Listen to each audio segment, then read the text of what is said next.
Bem, bom dia a todos. Meu nome é Cláudio Tinoco Mesquita, sou coordenador do Programa de Pós-Graduação em Ciências Cardiovasculares da Universidade Federal Fluminense.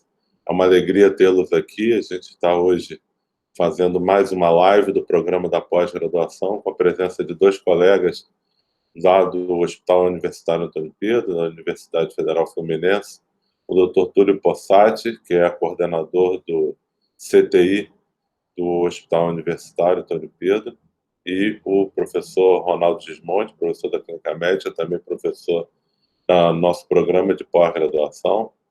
Eles vão hoje falar um tema de bastante importância, bastante relevância no momento atual que a gente está vivendo, né, da pandemia, que é a coordenação da unidade de terapia intensiva, onde os pacientes com Covid, na sua forma mais grave, onde há necessidade de suporte ventilatório, suporte circulatório e falência de muitos outros órgãos, né? Eles vão poder falar da insuficiência renal, que acontece em alguns casos, e de outras complicações hematológicas, enfim, o que tem acontecido.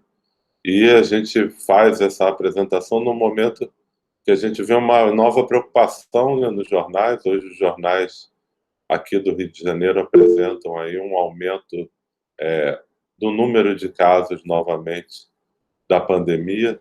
Essa semana, em relação à semana anterior, o estado do Rio de Janeiro teve um aumento de 50% nos casos e um aumento de 30% nas mortes.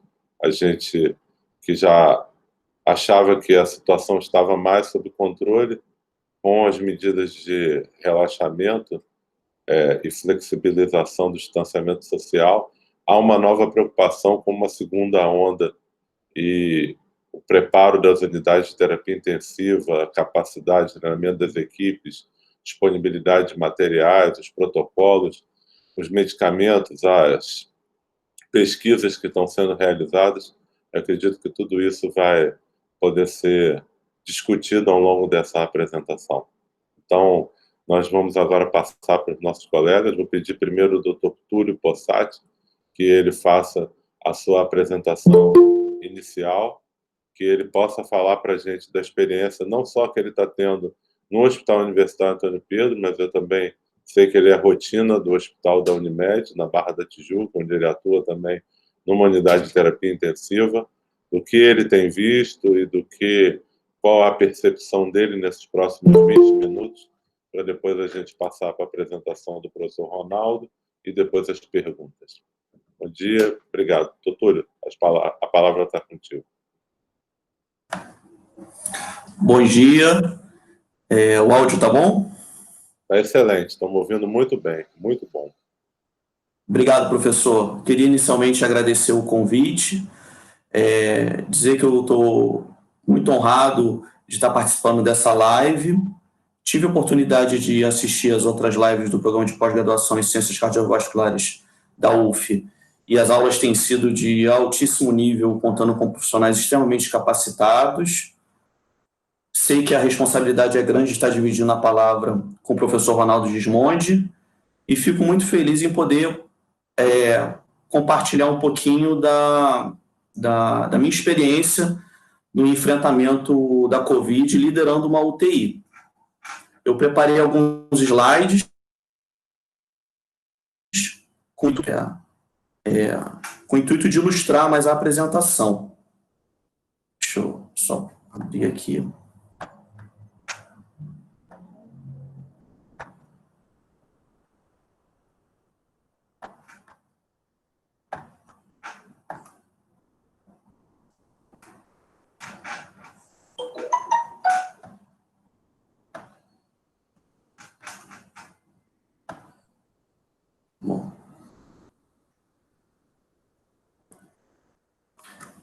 Bom, eu queria começar essa apresentação lembrando logo lá no... Oi, está ouvindo bem? Ainda não está compartilhando a sua tela, não. Não está compartilhando, mas eu aqui estou conseguindo ver, professor. Para mim aqui apareceu. Está vendo? Eu estou vendo.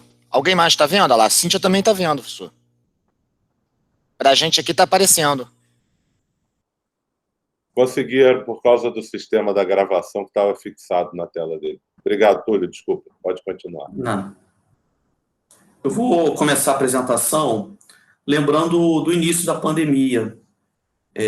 No momento que eu estava arrumando algumas coisas aqui em casa, e achei uma caixa com alguns livros antigos, e achei o livro Morte e Vida Severina, do João Cabral de Melo Neto, né, um poema dramático escrito aí na década de 50, que retrata a vida aí de um sertanejo buscando uma vida melhor em Pernambuco. E esse trecho diz o seguinte: que somos severinos, iguais em tudo na vida, morremos de morte igual, mesmo a morte severina, que é a morte de que se morre de velhice antes dos 30, de emboscada antes dos 20, de fome um pouco por dia, de fraqueza e de doença. É que a morte severina ataca em qualquer idade, e até gente não nascida. Eu queria fazer um paralelo com relação a esse trecho com alguns aspectos da pandemia. A começar, pela caracterização e pelo perfil dos doentes habituais da UTI. A UTI ela é caracterizada por uma grande gama de condições patológicas, graus variados de disfunções orgânicas, e de uma hora para outra começamos a receber vários pacientes com a mesma patologia, e evoluindo para óbito, alguns deles como se todos estivessem morrendo com uma morte igual, como é descrito no texto. Uma outra associação é com relação ao perfil dos pacientes que atendemos. O Hospital Universitário Antônio Pedro é um hospital público federal vinculado à Universidade Federal Fluminense e pertencente à rede EBSER, que atende uma população bem significativa, não só da região do município de Niterói, como de municípios contíguos, como Tanguá, São Gonçalo, Rio Bonito, totalizando aí nessa região metropolitana quase 2 milhões de pessoas, e somos o hospital de referência, o hospital terciário quaternário do SUS de referência para esses pacientes. E a nossa população é caracterizada por ter, além de muitas comorbidades importantes, graves problemas sociais. E essas pessoas continuam tendo essas comorbidades e continuam tendo esses problemas sociais, só que agora elas também possuem o coronavírus. É como se fosse um problema a mais na vida dessas pessoas. E, por final, ele cita o seguinte, que a morte severina ataca em qualquer idade, e até gente não nascida. Eu queria lembrar que temos uma maternidade no nosso hospital, e atualmente temos 2 puérperas que tiveram a necessidade de interromper a gestação por um quadro de síndrome respiratória aguda grave, com insuficiência respiratória aguda hipoxêmica e necessidade de ventilação mecânica.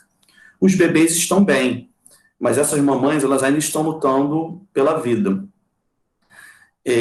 A doença é relativamente nova e a gente está aprendendo a conhecer certos padrões de grupos de risco. Ela tem uma previsibilidade de evolução dos sintomas. Apesar de ter esse tropismo a um certo grupo de risco, isso não impede da gente classificar o coronavírus como uma doença extremamente democrática. Ela não escolhe idade, não escolhe sexo, não escolhe religião, não escolhe cor. Não é à toa que ela se espalhou rapidamente pelo mundo todo. E no nosso hospital começamos a sentir os reflexos dessa doença. A nossa UTI era caracterizada por ser uma UTI que atendia pós-operatórios de cirurgias complexas, casos graves de pacientes com doenças também complexas, pacientes portadores de doenças oncológicas, pacientes portadores de doenças autoimunes, ou em uso de drogas imunossupressoras. Os primeiros casos de coronavírus começaram a chegar, e vimos rapidamente que precisávamos transformar toda a nossa rotina. Precisávamos transformar a nossa UTI numa corte de coronavírus. Precisávamos, naquele momento, definir fluxos de entrada e de saída, com paramentação e desparamentação adequada. Precisávamos criar, naquele momento, rotas seguras de alimentação e de descanso. E esse era só o início do problema. Começamos a perceber que precisávamos mexer numa gama significativa de fluxos e de processos. E com vários pacientes graves chegando simultaneamente. De uma hora para outra, começamos a sentir que estávamos dentro de uma verdadeira bolha. A corte de coronavírus, de fato, era uma verdadeira bolha. sabíamos que aquela bolha ela era fundamental naquele momento, tanto para proteger os pacientes, proteger os profissionais de saúde, proteger os familiares dos pacientes e proteger a sociedade como um todo. E essa bolha teve um impacto em várias dinâmicas do hospital, a começar a título de recursos humanos. Tiveram uma série de desafios nos recursos humanos. Tivemos profissionais afastados, profissionais do grupo de risco, tivemos pedidos de exoneração. Túlio. Os acadêmicos de medicina, que até os acadêmicos de medicina, que até então davam toda uma dinâmica de funcionamento do hospital, percorrendo os corredores e fazendo funções específicas, tiveram que, nesse momento, não frequentar mais o hospital. E isso, com certeza, teve um impacto na assistência. Túlio, perdeu o compartilhamento da tela. Perdeu? Perdeu, vou ter que voltar agora. Voltou ou não? Tá aparecendo? Tenta de novo. Vou parar o compartilhamento.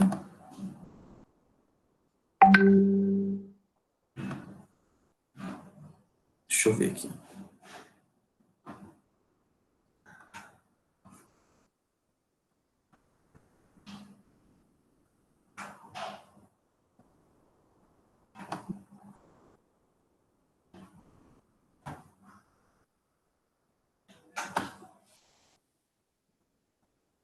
Deixa eu ver aqui só um segundo se vai.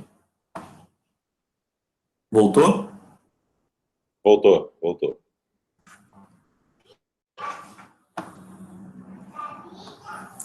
Então,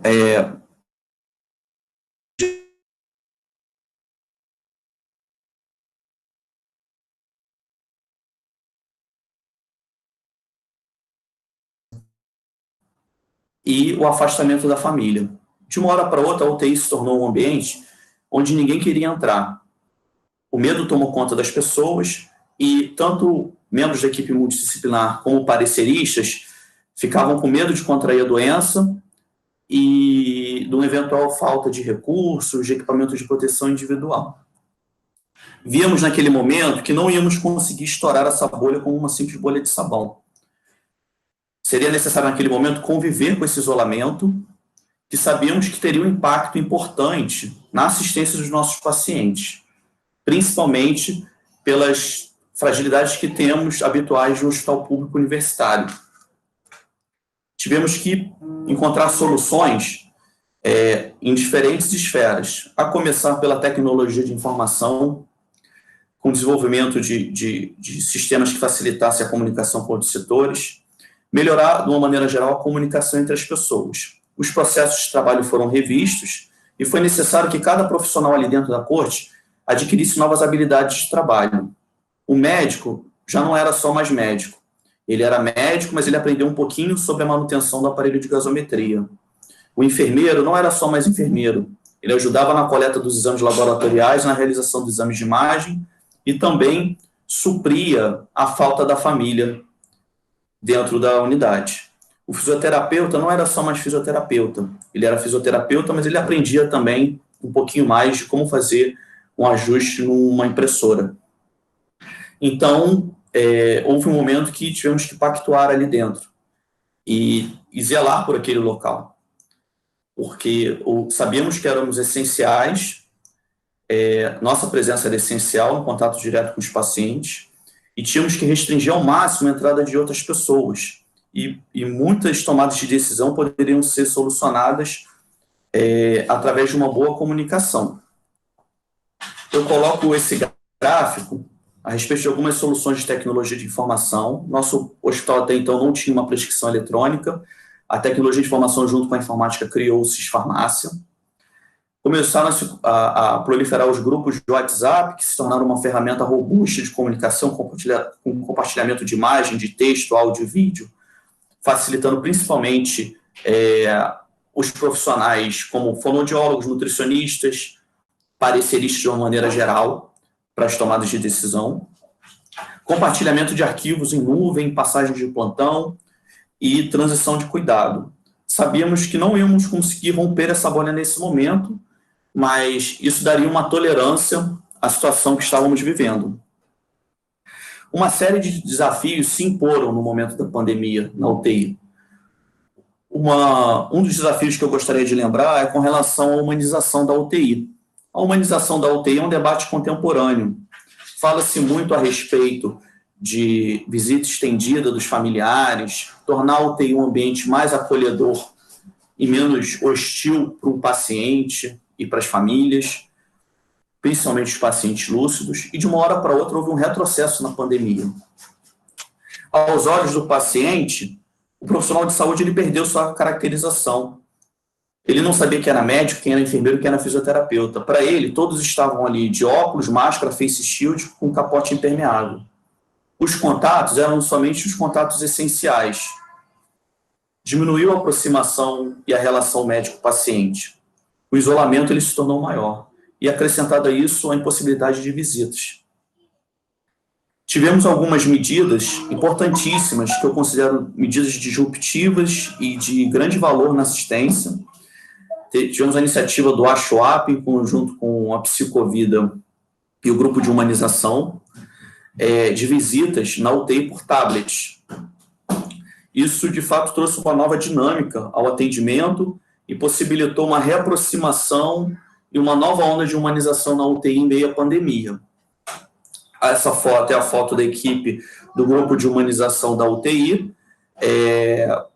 antes de entrar na corte de Covid, com os tablets para iniciar a visita. Uma outra iniciativa muito interessante foi a criação da Caixa de Memórias. Um momento crítico durante a pandemia é a entrega dos pertences dos pacientes falecidos para as famílias. Habitualmente estávamos entregando condicionados em sacolas, com o intuito de que o familiar mantivesse esses pertences em quarentena por pelo menos 72 horas, e que o familiar só teria acesso a esses documentos e pertences após um determinado período. E foi criado pela equipe também essa caixa de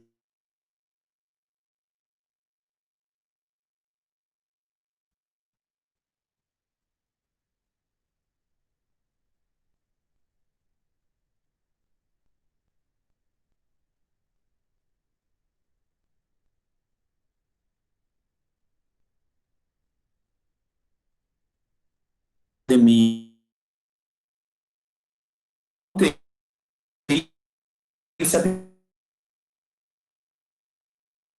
De funcionamento de uma...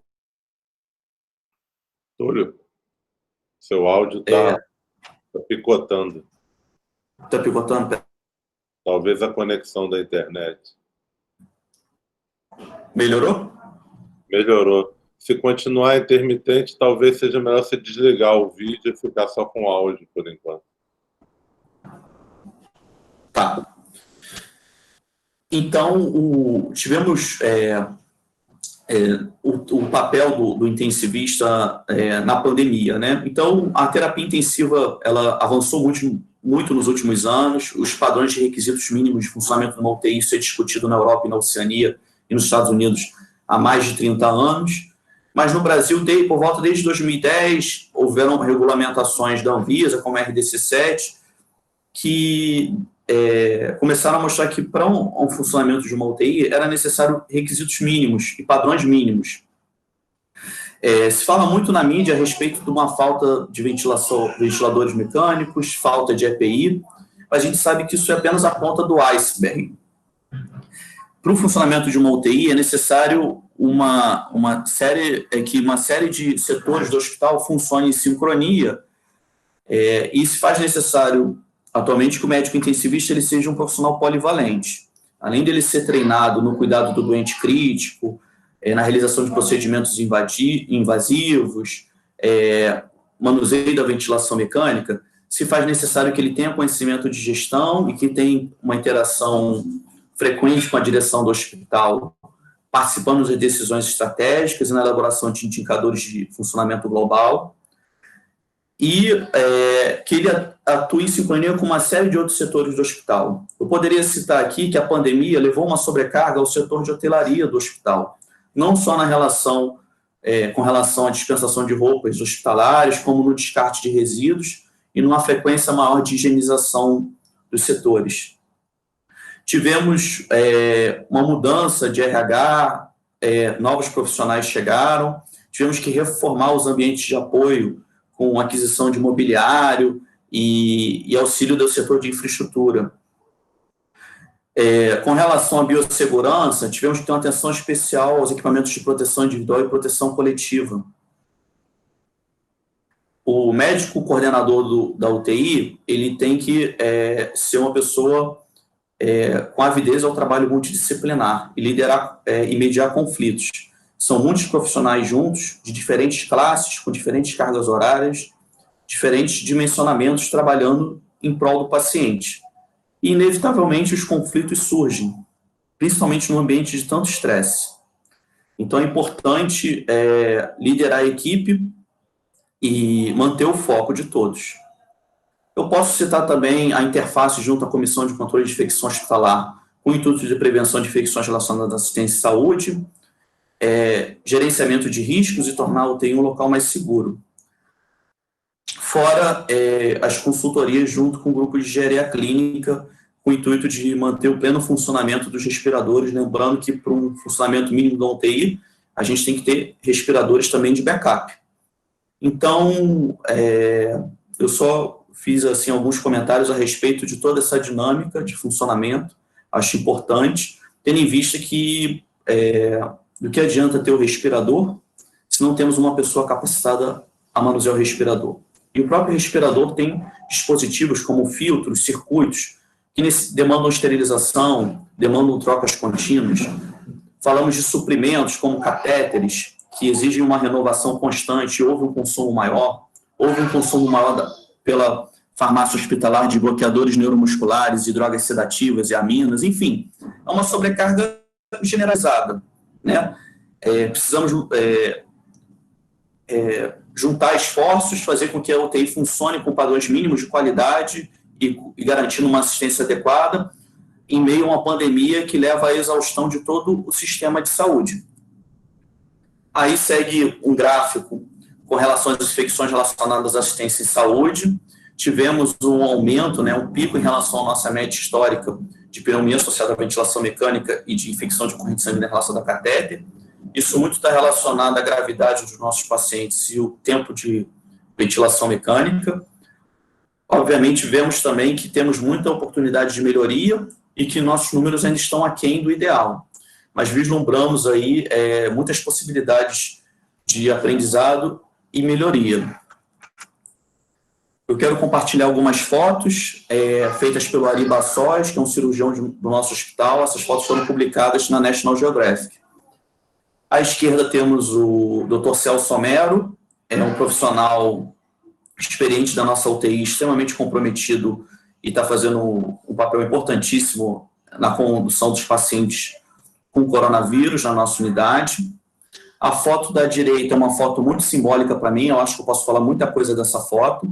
Nessa foto, a doutora Renata Vigiano, também médica da rotina, está conduzindo a realização da posição prona. E nessa foto a gente pode comentar várias coisas a respeito da UTI.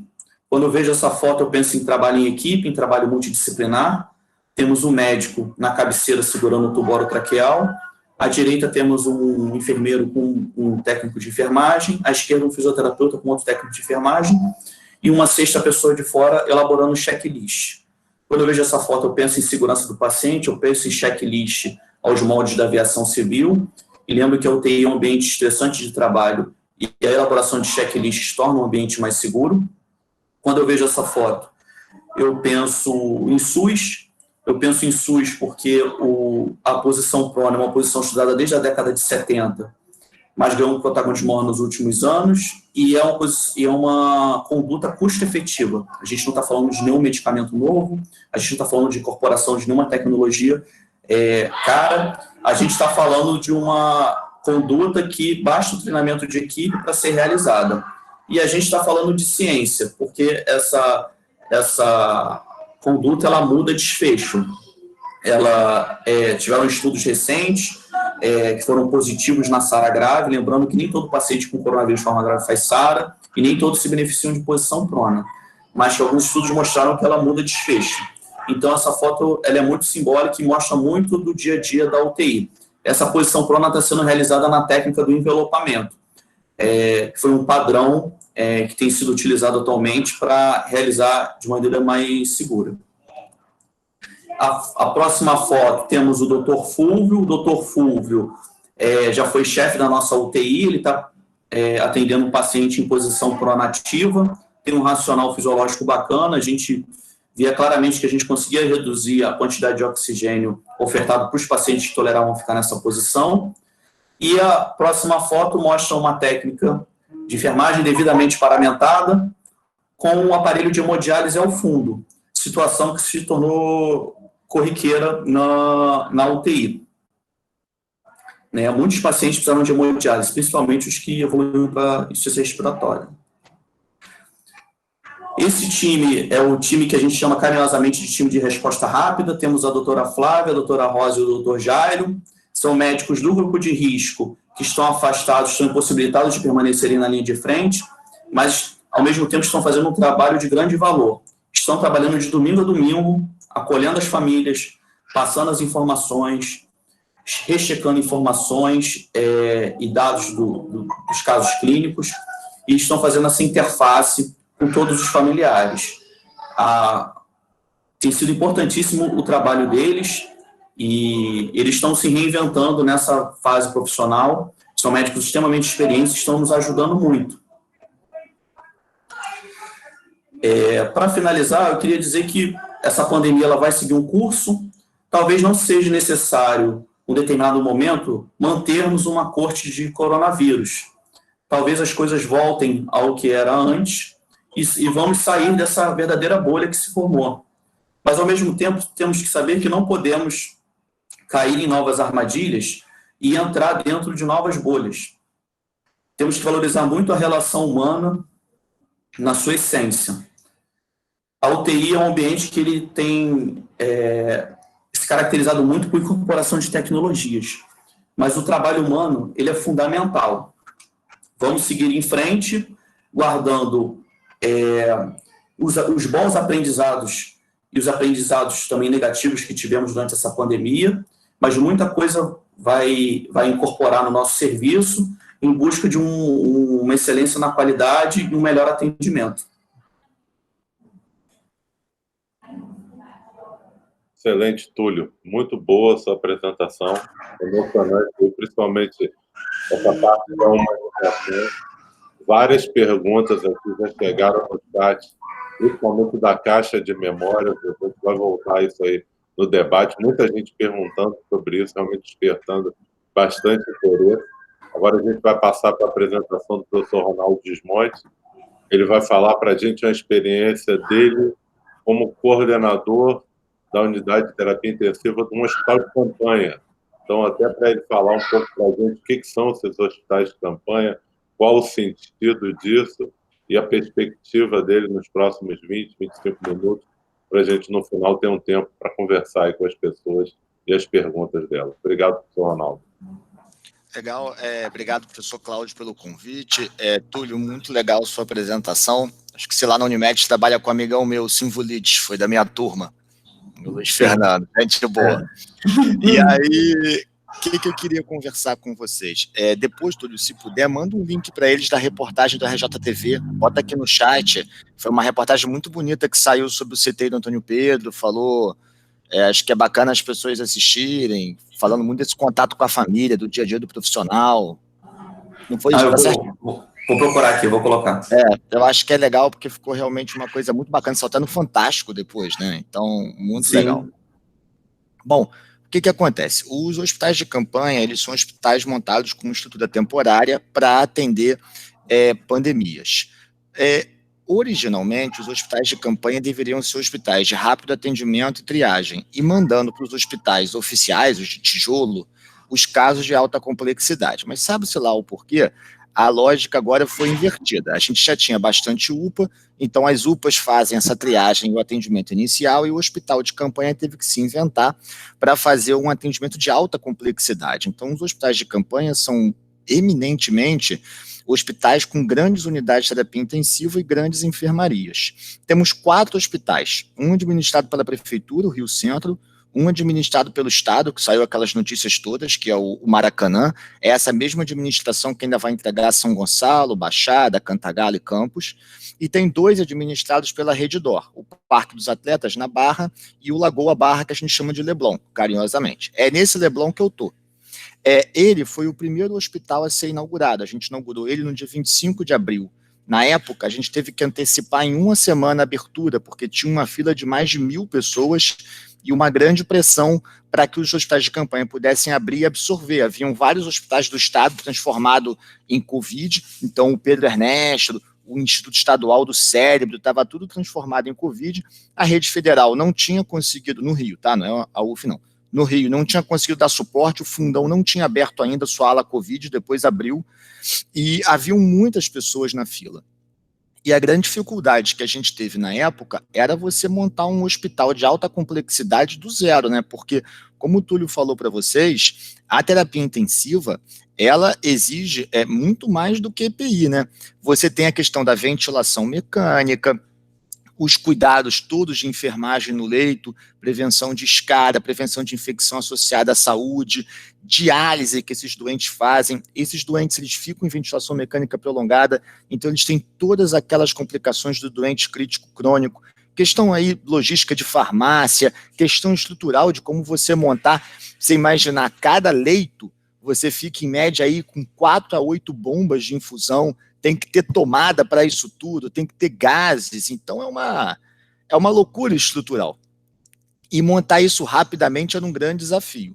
Aí, o que tem de bom, que eu acho que é uma coisa que foi uma experiência bacana, é porque nos 2 hospitais da rede, a gente tinha uma estrutura hospitalar conhecida, então é a mesma estrutura que monta os hospitais, são mais de 50 hospitais, e que pela primeira vez ia atender o SUS. Os doentes do hospital de campanha são todos do SUS. As pessoas perguntam muito para a gente, e aí como é que vocês fazem para pegar o doente?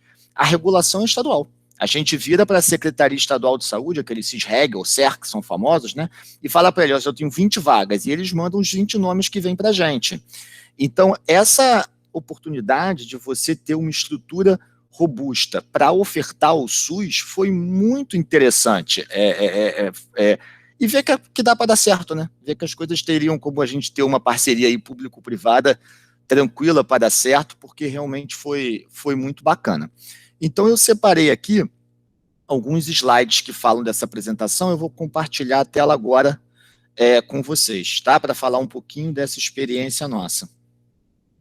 Então, eu acho que vocês já estão conseguindo ver a tela, concordam? Perfeito.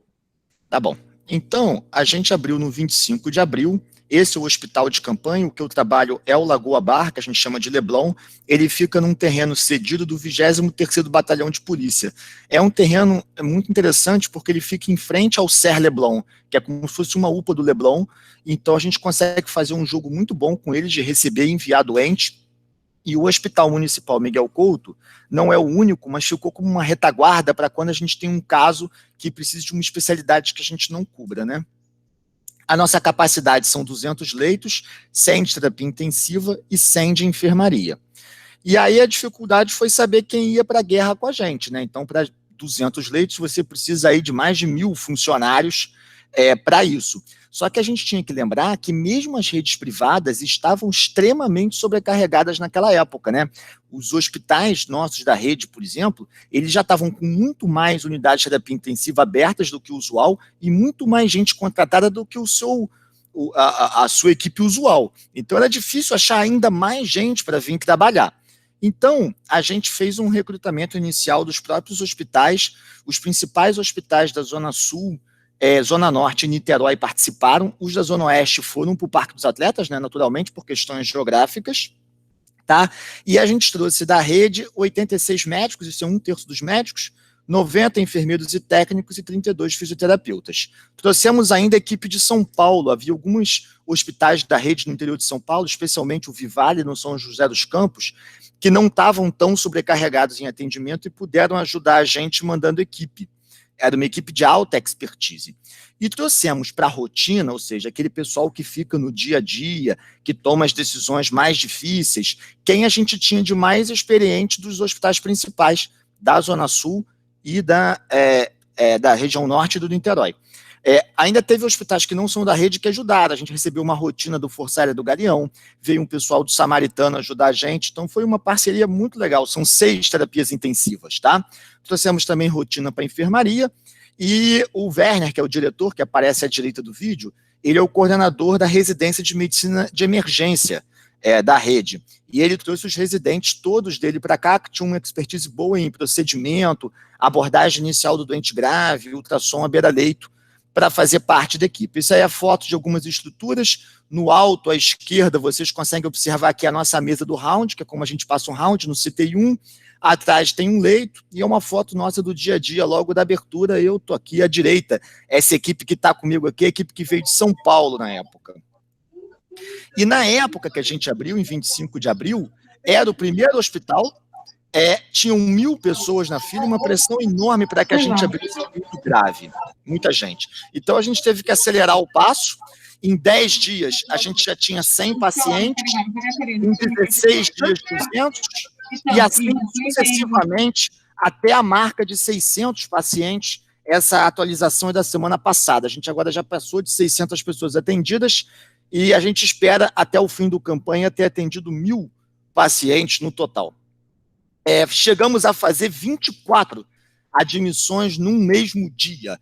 Se você pensar que são 24 entes novos de alta complexidade, era muito complicado gerenciar isso na época. E aí, para quem que a gente conseguiu? Então, a gente conseguiu ajudar 600 pessoas. E olha só que coisa interessante. Quando a gente abria a vaga, eu abria a vaga de CTI e da enfermaria, né? Então, eu mando lá para a prefeitura, tenho tantas vagas. E eles mandam os doentes. Eles mandaram 500 pacientes de enfermaria. Mas como a gente não tem nenhuma droga antiviral que modifique o curso natural da doença, a gente usa muito corticoide e heparina como imunomoduladores e antitrombóticos, mas eles não chegam o corticoide talvez agora, mas não chega, não é a penicilina, né? Você não consegue frear a doença igual quando você dá antibiótico em 1 hora na sepse. É diferente. Então, dos 500 doentes da enfermaria, 430 se agravaram e precisaram ir para terapia intensiva depois. Então, olha que loucura, né? Como é que a doença é grave, né? Então, você recebe 500 pacientes num leito comum, como se fosse um quarto, e praticamente 80% você tem que depois levar para terapia intensiva. Recebemos pacientes de 85 unidades de saúde, atendemos 12 municípios no estado, qualquer município de qualquer região do Rio. A maioria veio da UPA, alguns vieram também do SER, mas o SER é como se fosse uma UPA de maior complexidade, e recebemos também de outros hospitais que estavam lotados e que não puderam atender os doentes. Nossa média de idade são 57 anos, esse é o grande público nosso. Estamos com um tempo médio de internação de 12 dias, sendo 8 em CTI. Quem que já foi para casa? A gente já deu alta para 395 pacientes, a gente costuma fazer uma comemoração na alta, as famílias vão, fazem festa, tem bolo, tem parabéns, todo mundo comemora bastante a vitória. Nosso doente que ficou mais tempo internado ficou 46 dias, e o que ficou menos tempo ficou 3 dias, provavelmente algum desses doentes de enfermaria, né? Tivemos doentes jovens com 19 anos, alguns sem comorbidades, e conseguimos salvar algumas pessoas do grupo de risco, como um senhor de 92 anos. Infelizmente, também perdemos muitas pessoas nessa guerra.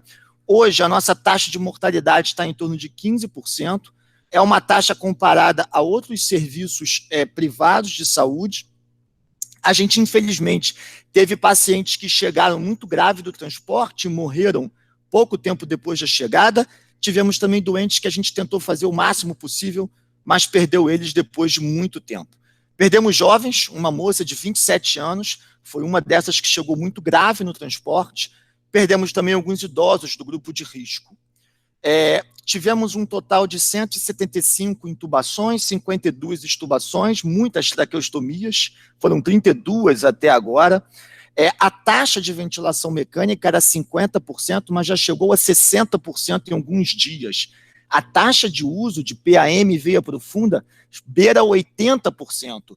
Então, ao contrário da terapia intensiva usual que a gente fazia, no hospital de campanha é um CTI de extrema complexidade, os doentes muito graves, isso tem uma exigência física e psicológica da equipe muito grande. No CTI privado, usual, a gente tem muito doente de pós-operatório, doentes que estão sob risco para vigilância, mas num CTI de Covid, como o Túlio falou, é todo mundo muito grave. No Antônio Pedro, por exemplo, eu já vi com frequência eles com todos os doentes entubados. Você com 100% de ventilação mecânica, isso para o cuidado, o peso do cuidado é muito maior, até quando você vai calcular quantitativo de enfermeiro, técnico, médico e físio, né? Você acaba precisando de muito mais gente porque o trabalho é muito mais difícil de ser feito. Uma infinidade de exames complementares, a gente tem um tomógrafo no hospital, a tomografia tem um papel fundamental no COVID, ela serve tanto como apoio ao diagnóstico, como para estratificação de risco, e na terapia intensiva é uma ferramenta importante para vigiar complicações. Então, a gente instalou um tomógrafo lá dentro, e além disso a gente tem outros exames complementares, como qualquer hospital geral.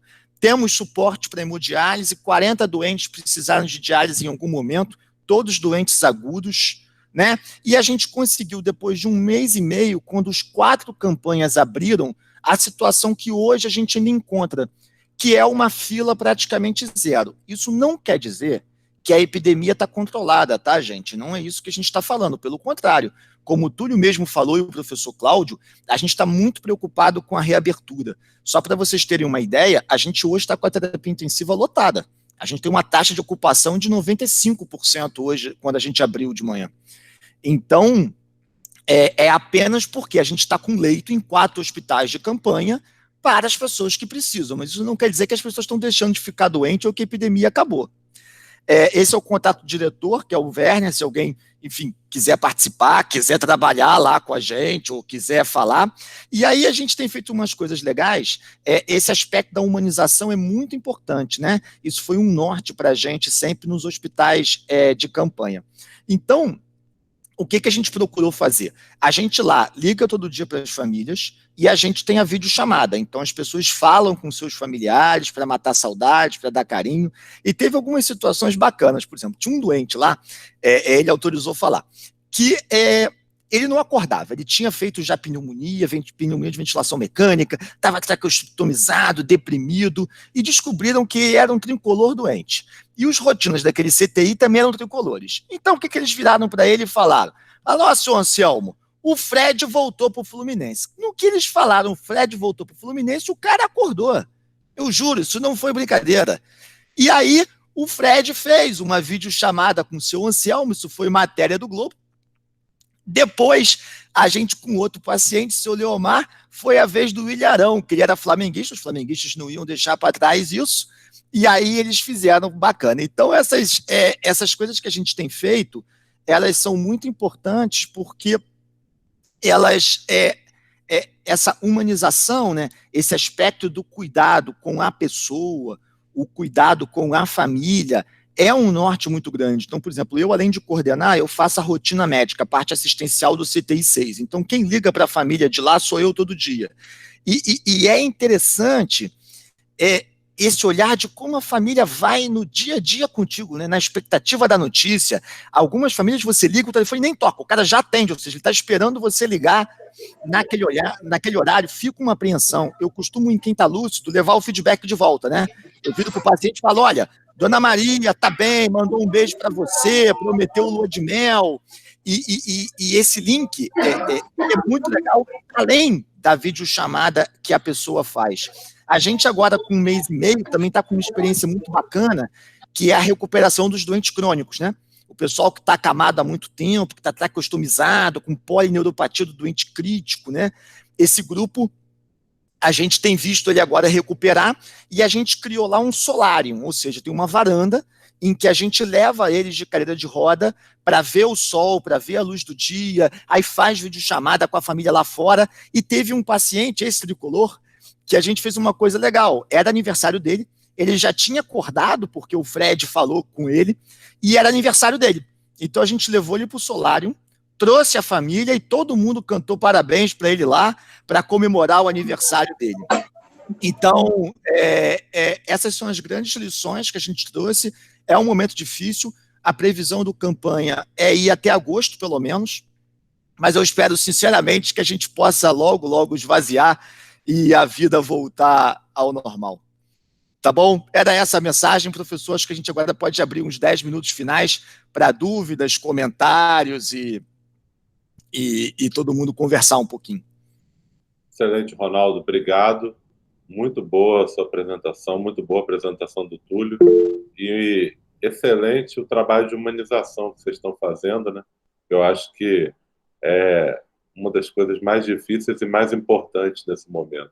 Então, a gente já vai aqui começar a devolver as perguntas aqui que vieram pelo chat e vou levar para o Túlio a pergunta relacionada à caixa de memórias. Muitas perguntas das pessoas queriam que você explicasse mais como que surgiu. Você até já me contou pessoalmente como que surgiu a ideia da caixa de memórias, da sua visão, que foi um dia que você ficou abalado com uma situação. Queria que você contasse isso. Acho que é importante essa sua vivência e de onde surgiu. E vou levar para o Ronaldo uma pergunta que veio no chat também, que é a questão do fibrinogênio. Então, perguntaram aqui dessa monitoração que está sendo feita do fibrinogênio, dedímero, se vocês estão usando isso para anticoagular o paciente, para monitorar. Ontem eu tive a experiência, um colega meu, que é médico nuclear, ficou 20 dias internado num hospital, num CTI de Covid, e ele ainda está com mais de 40 dias do início da doença, com o dedímero muito alto. Isso tem preocupado ele e os médicos que o acompanham. Como é que vocês estão fazendo esse acompanhamento, inclusive, após a alta? Então, vamos começar com... Oi, pode falar. Não, eu ia falar porque essa ideia da heparina, professor, é uma boa ideia para eu bater uma bola com o Túlio, de agora de um conteúdo mais técnico. Então, a gente sabe o seguinte, ó, precisamos de uma profilaxia, né? Então, isso é universal. O doente de terapia intensiva, deitado, a gente sabe que a profilaxia é importante. Sabemos também que quem faz TVP e TEP tem que ser anticoagulado. Esse cenário não tem dúvida. O problema é a meiuca. É o cara que tem Covid grave, que está deitado, mas que tem um dedímero muito alto. E aí, qual dose de heparina a gente vai fazer? Se faz profilática, 40 uma vez. Se faz um profilática super, 1 miligrama quilo uma vez. Ou se faz pleno. Eu vejo grupos que só fazem pleno se tiver TEV. Eu vejo grupos que só fazem pleno guiado pelo dedímero. Então, lá no campanha, cada rotina tem autonomia, tá? Então, nós temos rotinas que só fazem se tiver TEV, e tem rotinas que, quando o dedímero é muito alto, acima de 3 a 5 mil, num Covid grave, fazem a dose cheia de heparina. Aí, Túlio, eu queria ouvir você. Se no Antônio Pedro, na Unimed, está igual, se está diferente, como é que vocês têm feito também? Lá no campanha, tem as duas coisas. Túlio, seu áudio precisa ligar o microfone. Está ouvindo bem? Agora está. Então, na Unimed, temos feito o acompanhamento do dedímero, e se caso haja uma elevação em relação ao baseline, isso demanda uma investigação com exames de Doppler e ecocardiograma beira-leito. Na Unimed, a gente tem seguido o guideline da Sociedade Brasileira de Trombose e Hemostasia, que saiu recentemente, que é aquela profilaxia um pouco mais generosa, e tem as faixas também de acordo com o IMC, que acaba sendo aquela profilaxia no meio do caminho, né? Os nossos pacientes, eles são muito protrombogênicos, né? Muitos têm doença hematológica, doença oncológica, então isso tudo impacta muito realmente. Tem estudos aí dessa área que estão mostrando que a biópsia pulmonar pós-mortem, os pacientes têm microtromboses, né? Os pacientes ficam muito inflamados e muito protrombogênicos, né? Então, a gente tem usado, os rotinas do Antônio Pedro, eles também têm autonomia. Uma parte da equipe da rotina prefere usar essa profilaxia mais generosa, isso não é uma coisa ainda muito consensual, eles têm a liberdade dessa tomada de decisão. Ótimo. Beleza. Túlio, e a caixa de memórias? A caixa de memórias foi o seguinte, teve um dia que tivemos 4 óbitos. Desses 4 óbitos, uma paciente ela subiu rápido da emergência e o familiar esteve presente na UTI, o esposo, e o primeiro contato que eu tive com ele não tinha muita informação do que tinha acontecido, foi para comunicar o óbito.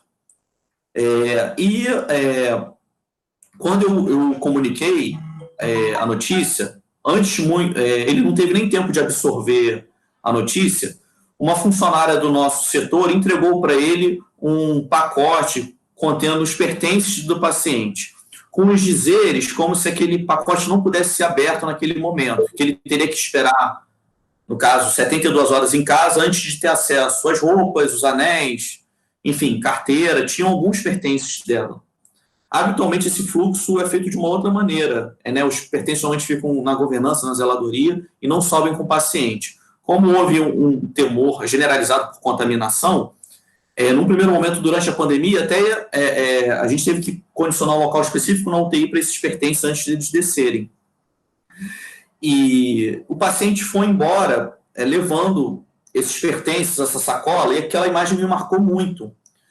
Eu até comentei na ocasião que era como se a vida já não estivesse mais ali, mas a doença sim, como se fosse uma cruz mesmo que ele estivesse carregando, né? Ele ia para casa e ia ficar com aquela sacola esperando o momento para abrir aquilo, como se a doença tivesse um risco ali dentro de haver uma contaminação. E conversando com a psiquiatra Tabata, do grupo de humanização, ela já tinha algumas outras ideias e foi a partir desse meu depoimento, lembrando que esse grupo de humanização eles estão prestando assistência não somente para os pacientes, mas para os familiares e para os profissionais que estão atuando na linha de frente. E foi elaborada essa caixa de memórias justamente com o sentido de ressignificar o luto, né? Então, essa pandemia está reservando situações bem diferentes, e uma delas é justamente no momento da entrega dos pertences do paciente.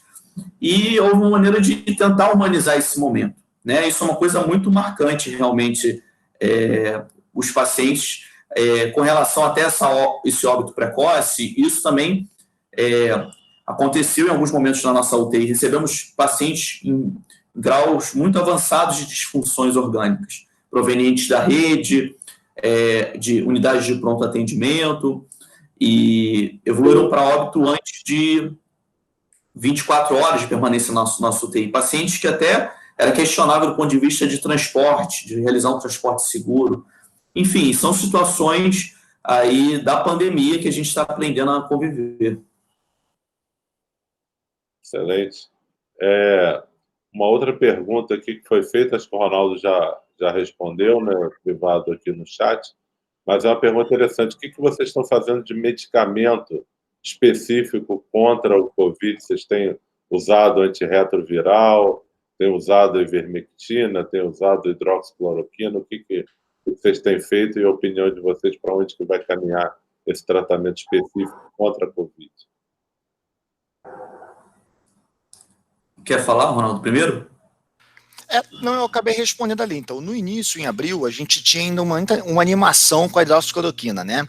Depois, a ciência foi dando uma... Esquece, mesmo sem o Lancet, tá? A ciência foi mostrando vários estudos de que a hidroxicloroquina não funcionava. Então, ela saiu do protocolo nosso. No início de maio, já não estava mais. E a gente não tem usado nenhuma droga nova ou experimental lá para o coronavírus. O que a gente usa a gente sempre acreditou no corticoide, então mesmo antes do recovery, a gente já vinha usando passada moderada grave, a gente vem usando heparina daquele jeito que eu falei para vocês, alguns grupos pleno, outros num profilático, mas eles estão usando a heparina. E aí o corticoide, uma prática comum no Brasil toda vez que eu vou usar um corticoide cheio, a gente faz ivermectina para os tongiloides. Então, acaba que os doentes estão tomando ivermectina. E lá, além do registro corona, né, a gente tem registrado os casos para ver mortalidade, o único outro estudo que a gente está fazendo é sobre o uso de Ecobra. Então, todo doente que entra com o Ecobra, ele é convidado a participar de um ensaio clínico, Brace Corona, e ele é randomizado, ou para manter, ou para suspender. A gente já tem na rede hoje 700 doentes incluídos nesse estudo, mas eu não sei ainda os resultados preliminares, aí eu não consigo dizer para vocês se funciona ou não. A recomendação oficial da Sociedade de Cardio, o professor Cláudio está aí para ratificar, se está usando, mantém, mas ninguém vai começar só por causa do Covid. E aí, Túlio, vocês têm usado algum antiviral aí, ou na Unimed, alguma coisa assim? Então, com relação inicialmente ao corticoide, já tiveram algumas notas técnicas no início da pandemia com relação àquela fase da doença, após o início de replicação viral, depois do 4º, 5º dia, por volta do 10º dia de doença, alguns pacientes apresentam aquelas manifestações típicas de uma tempestade de citocinas ou uma hipercitonemia, caracterizada por aumento dos marcadores inflamatórios, sem uma clara evidência de uma infecção bacteriana, por exemplo, associada. Alguns serviços estão dosando interleucina 6, procalcitonina. A gente não tem essa oportunidade de alguns marcadores na rede pública. Ao mesmo tempo também que tem se utilizado alguns scores, como o HS-score da linfocitose hemofagocite, para caracterizar que o paciente ele tem aquele diagnóstico sindrômico que ele vai se beneficiar de corticoide. O que a gente estava utilizando no Antônio Pedro seria uma dose de... A gente considerava o uso de corticoide por volta do 10º dia de sintoma, numa dose de 0,5 mg por quilo dia de metilprednisolona. Isso é uma dose anti-inflamatória, não chegava a ser uma dose imunossupressora. Em alguns pacientes a gente chegou até a usar a ivermectina também, e no início da pandemia a gente utilizou a hidroxicloroquina. E teve várias dificuldades também, porque a gente tinha que encontrar familiar para ter um termo de consentimento para ser um uso consentido. Isso era bem complicado, bem complexo arquitetar. Mas realmente a hidroxicloroquina, agora os estudos estão mostrando que não... os estudos iniciais mostrando aquele racional da evidência in vitro, mas a gente vai precisar de mais estudos aí pela frente para ver se ela vai ter algum benefício ou não. A gente está com a possibilidade de participar de um ensaio clínico com vários braços, dentre eles o uso da hidroxicloroquina, o uso de antivirais, que é o Solidarity, que é o estudo da OMS, mas isso ainda não aconteceu, justamente até por essa questão da hidroxicloroquina. Houve um atraso, eles estão reescrevendo o estudo para ver se de fato isso vai acontecer. Então, assim, basicamente, a gente só vai fazer algum medicamento na UTI se estiver dentro de um projeto de pesquisa aprovado pelo Comitê de Ética ou se estiver dentro de uma diretriz clínica do hospital. A gente acaba sofrendo muitas pressões, algumas pessoas, até com boa vontade, fazem sugestões de fazer alguns medicamentos, mas a gente tem que ser muito racional e trabalhar junto com a ciência e sabendo a dinâmica do que de fato necessita ser feito, as prioridades, mas isso acaba sendo um debate, né? A população como um todo está em busca de um medicamento que vá mudar o curso da doença. Eu acho que os estudos precisam avançar mais. Mas por conta a questão do corticoide, a gente na Unimed a gente individualiza. O próprio Dr. Luiz Fernando Silvolides, o meu chefe, ele gosta de participar dessa decisão da dose. Então a gente procura falar com ele antes de prescrever. Gente, olha só, a gente está caminhando aqui para o fim da live, né? Já estamos seguindo aqui 1 hora.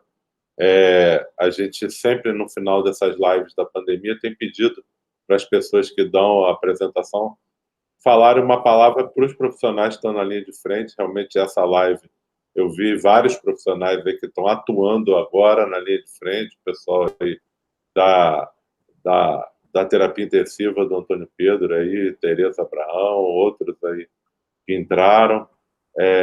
Tenho visto aqui também a Luana, que é enfermeira, fez lá a pós-graduação com a gente, está em bom sucesso, entre outros. Então, eu ia pedir para o Ronaldo, depois para o Túlio também, dar essa palavra aí para a gente, de perspectiva, e mais uma vez agradecer a vocês e parabenizar pelo trabalho brilhante que realmente nos emociona. A reportagem que o Túlio colocou e o link me levou às lágrimas, realmente muito emocionante o trabalho feito no Antônio Pedro. Parabéns a todos. Ronaldo. Bom, minha expectativa e esperança é que a gente tenha um segundo semestre mais perto de uma vida normal. Acho que normal só no que vem, mas mais perto do normal. E as palavras que eu vou deixar, uma palavra clássica e que o pessoal de mentoria gosta foco, fé e força. É isso que a gente precisa nessa fase. Obrigado. Túlio. Olha, a mensagem que eu queria deixar, eu acho que essa pandemia ela vai deixar alguns ensinamentos. Um dos ensinamentos que eu penso é a respeito da proteção individual. Eu acho que a pandemia vai passar, mas os bons hábitos de uso de óculos, face shield, durante a realização do procedimento invasivo, essa valorização do profissional de saúde, essa necessidade dele trabalhar em condições adequadas, isso tudo eu acho que vai ser um legado, um fortalecimento da qualidade assistencial e que políticas públicas futuras pensem nessa estruturação. É muito importante. Pode ser que a humanidade se depare futuramente com outras condições patológicas semelhantes e até novas ondas do próprio de surtos no meio da pandemia do próprio coronavírus. Então, é isso. Acho que a gente tem que seguir em frente. Eu acho que o início foi pior. A gente está se habituando. As rotinas de trabalho estão mais bem estabelecidas, as pessoas estão mais seguras e vamos em frente. Obrigado, Túlio. Obrigado, Ronaldo. Obrigado a todos. Repetindo, essa apresentação vai estar disponível no YouTube. E, assim, tenham um bom dia. Obrigado. Um grande abraço. Tudo de bom. Obrigado.